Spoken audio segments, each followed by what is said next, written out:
హైదరాబాద్ నగరవాసులకు తెలంగాణ ప్రభుత్వం good news చెప్పింది. GHMC పరిధిలో ఆస్తి పన్ను చెల్లింపులో వడ్డీపై 90% డిస్కౌంట్ ఇస్తున్నట్లు ప్రకటించింది. 2024-25 ఆర్థిక సంవత్సరానికి సంబంధించిన ఓటీఎస్లు మొత్తం పన్నుతో పాటు వడ్డీ 10% చెల్లిస్తే సరిపోతుందని పురపాలక శాఖ ముఖ్య కార్యదర్శి దానకిషోర్ ఉత్తర్వులు జారీ చేశారు. ఈ నెలాఖరు వరకు పెండింగ్ ప్రాపర్టీ ట్యాక్స్ కట్టేవారికి సౌకర్యం అందుబాటులో ఉంటుంది. తద్వారా 100%, 10% వడ్డీతో బకాయిదారులంతా తమ ఆస్తి పన్నును చెల్లించే వెసులుబాటు కలుగుతుంది. అయితే ఈ ఓటీఎస్ ద్వారా పెండింగ్ లో ఉన్న ప్రాపర్టీ ట్యాక్స్ వసూలు అవుతుందని జీహెచ్ఎంసీ అధికారులు భావిస్తున్నారు. గతేడాది ప్రవేశపెట్టిన ఓటీఎస్ వల్ల సుమారు 1,00,000 మంది వినియోగదారులు ఆస్తి పన్ను చెల్లించారు. జీహెచ్ఎంసీ ఈసారి ఆస్తి పన్నుకు సంబంధించి 2,000 కోట్లు వసూలు చేయడమే లక్ష్యంగా పెట్టుకుంది.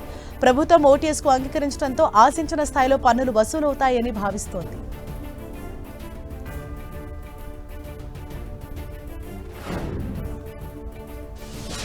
తెలంగాణ ఆర్టీసీ ఉద్యోగులకు రాష్ట్ర ప్రభుత్వం పండగ లాంటి వార్త చెప్పింది. ఆర్టీసీ ఉద్యోగులకు డీఏ పెంచుతూ ప్రభుత్వం నిర్ణయం తీసుకుంది. 2.5% డీఏ ప్రకటించారు రవాణా శాఖ మంత్రి పొన్నం ప్రభాకర్. ఈ మేరకు ఉత్తర్వులు జారీ అయ్యాయి. డీఏ ప్రకటనతో ప్రతి నెల ఆర్టీసీపై 3.6 కోట్ల అదనపు భారం పడనుంది. ఎన్నో ఏళ్లుగా పెండింగ్ లో ఉన్న డీఏలు తక్షణమే చెల్లించేందుకు కూడా సర్కార్ నిర్ణయం తీసుకుంది. డీఏల పెంపుతో 30,000 మంది ఆర్టీసీ ఉద్యోగులకు లబ్ధి చేకూరుస్తున్నట్లు వెల్లడించారు. ఇటీవలి కాలంలో ఆర్టీసీ కార్మికులు సమ్మె నోటీసులు ఇచ్చారు. దాదాపు 22 డిమాండ్లను ప్రభుత్వం ముందుంచారు ఆర్టీసీ ఉద్యోగులు. అందులో ప్రధానమైన డిమాండ్ డీఏ పెంపు. ఈ క్రమంలో డీఏల పెంపుతో ఆ సమస్యకు పరిష్కారం లభించినట్లయింది. తక్షణమే డీఏ చెల్లించే విధంగా ఆర్టీసీ యాజమాన్యానికి రవాణా శాఖ మంత్రి పొన్నం ప్రభాకర్ ఆదేశాలు జారీ చేశారు.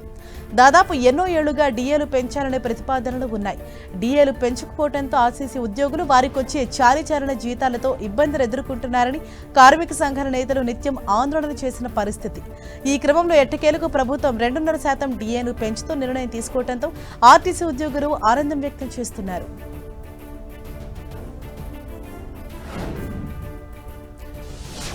ఏపీలో అంగన్వాడీ వర్కర్లు, హెల్పర్లకు ప్రభుత్వం శుభవార్త చెప్పింది. వారి రిటైర్మెంట్ వయసును 62 సంవత్సరాలకు పెంచుతూ జీవో జారీ చేసింది. అలాగే రిటైర్మెంట్ తర్వాత గ్రాట్యుటీని కూడా పెంచుతూ రాష్ట్ర ప్రభుత్వం కీలక నిర్ణయం తీసుకుంది. అంగన్వాడీ హెల్పర్లకు ₹1,00,000, వర్కర్లకు 40,000 గ్రాట్యుటీ చెల్లించేందుకు నిర్ణయించింది. సర్కార్ తాజా నిర్ణయంతో రాష్ట్రంలో 1,20,000 మందికి లబ్ధి చేకూరనుంది. ఈ మేరకు జీవో నెంబర్ 8ని మహిళా శిశు సంక్షేమ శాఖ కార్యదర్శి సూర్యకుమారి జారీ చేశారు. ప్రభుత్వ నిర్ణయంతో అంగన్వాడీ వర్కర్లు, హెల్పర్లు హర్షం వ్యక్తం చేస్తున్నారు. ఎన్నికలకు ముందు అంగన్వాడీ వర్కర్లకు ఇచ్చిన హామీలను కూటమి ప్రభుత్వం ఒక్కొక్కటిగా నెరవేరుస్తూ వస్తోంది. దీనిలో భాగంగా అంగన్వాడీల వయసు గ్రాట్యుటీని పెంచుతూ సర్కార్ నిర్ణయం తీసుకుంది. దీనికి సంబంధించి గతంలోనే అనధికారికంగా ప్రకటించినప్పటికీ అధికారికంగా ఉత్తర్వుల ద్వారా శుభవార్త చెప్పింది. అంగన్వాడీల రిటైర్మెంట్ వయసును పెంచుతూ ఉత్తర్వుల్లో స్పష్టం చేసింది. రిటైర్మెంట్ తర్వాత వచ్చే గ్రాట్యుటీని కూడా పెంచుతూ నిర్ణయం తీసుకుంది. దీనికి ముందు మృతి చెందిన అంగన్వాడీ వర్కర్లు, హెల్పర్ల అంతిమ సంస్కారాల కోసం 15,000 చొప్పున చెల్లించేందుకు ప్రభుత్వం ఉత్తర్వులు ఇచ్చింది. తాజాగా అంగన్వాడీల రిటైర్మెంట్ గ్రాట్యుటీని పెంచుతూ ఉత్తర్వులు జారీ చేయడం పెద్ద ఊరట అని అంగన్వాడీలు చెప్పుకుంటున్నారు. గిరిజన నిరుద్యోగ యువతకు ఏపీ ప్రభుత్వం గుడ్ న్యూస్ చెప్పింది. సివిల్స్ పరీక్షకు సంబంధించి ఉచిత కోచింగ్ ఇవ్వనుంది. ఉచిత కోచింగ్ కోసం దరఖాస్తు చేసుకునేందుకు మార్చి 13వ తేదీని ఆఖరి గడువుగా నిర్ణయించింది. ఆసక్తి గల అభ్యర్థులు దరఖాస్తు చేసుకోవాలని ప్రభుత్వం కోరుతుంది. సివిల్ సర్వీస్ పరీక్షలకు సంబంధించి ఏపీ గిరిజన సంక్షేమ శాఖ ఆధ్వర్యంలో ఉచితంగా శిక్షణ ఇవ్వనున్నట్లు ITDA incharge PO Abhishek Goud తెలిపారు.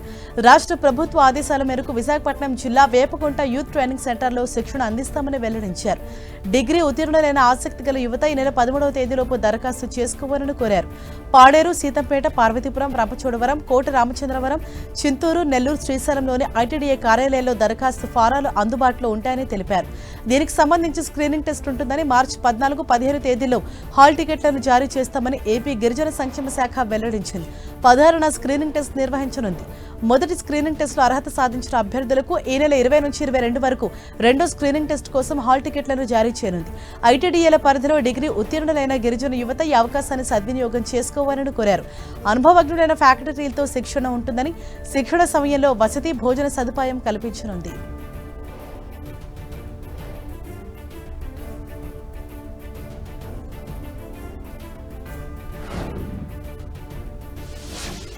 ఈపీఎఫ్ ఖాతాదారులకు కేంద్రం మరో గుడ్ న్యూస్ చెప్పింది. ఇక నుంచి ఏటీఎం ద్వారా కూడా ఈపీఎఫ్ విత్డ్రా చేసుకోవచ్చని కేంద్ర కార్మిక ఉపాధి కల్పన శాఖ మంత్రి మన్సుఖ్ మాండవీయ వెల్లడించారు. హైదరాబాద్ బేగంపేటలోని బ్రాహ్మణాడిలో నూతనంగా నిర్మించిన ఈపీఎఫ్ఓ కార్యాలయ భవనం, తెలంగాణ ప్రాంతీయ కార్యాలయం, బంజారాహిల్స్ రీజనల్ కార్యాలయ భవనాలను మాండవీయ ప్రారంభించారు. ఈ సందర్భంగా ఎంప్లాయీస్ ప్రావిడెంట్ ఫండ్ ఆర్గనైజేషన్ లావాదేవీలు ఇక 3.0 వర్షన్లోకి మారనున్నాయన్నారు మాండవీయ. బ్యాంకు తరహాలోనే ఈపీఎఫ్ఓ కార్యకలాపాలు నిర్వహించేందుకు ఏర్పాట్లు జరుగుతున్నాయని తెలిపారు. ఈపీఎఫ్ చందాదారులు ఏటీఎంల వద్దకు వెళ్లి తమ ఈపీఎఫ్ డబ్బును డ్రా చేసుకోవచ్చన్నారు. చిన్న చిన్న సవరణలను ఆన్లైన్లోనే చేసుకునే వీలు కల్పిస్తుందని చెప్పారు.